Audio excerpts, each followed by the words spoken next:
शैतान इंसान का दुश्मन है। वो इंसानों को बहकाता रहता है।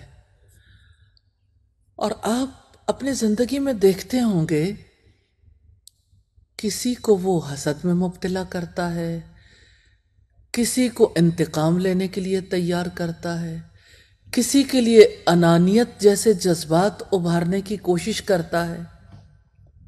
शैतान के मुकाबले में इंसान कमज़ोर है, मगर अल्लाह ताला की मदद से वो उस पर फतह हासिल कर लेता है। लेकिन उसके लिए ज़रूरत इस अमर की है कि अल्लाह ताला से मदद मांगी जाए। और अल्लाह ताला कुदरतों वाला रब है, हर चीज़ उसके इख्तियार में है। दिलों पर उसका इख्तियार, हालातों वाक़यात पर उसका इख्तियार, काम बनाने में उसका इख्तियार। क्यों ना उसी से दुआ कर लें।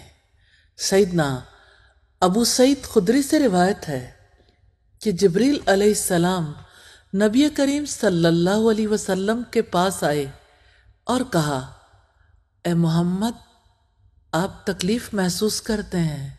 फरमाया, हाँ।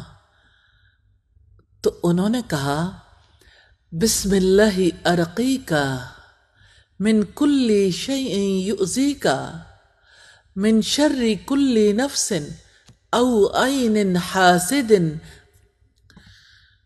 अल्लाहु यशफीका बिस्मिल्लाहि अरक़ीका।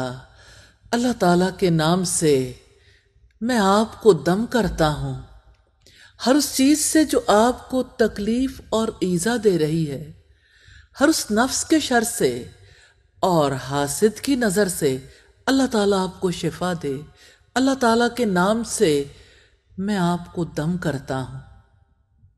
आप भी अपने आप को दूसरों को दम कर सकते हैं।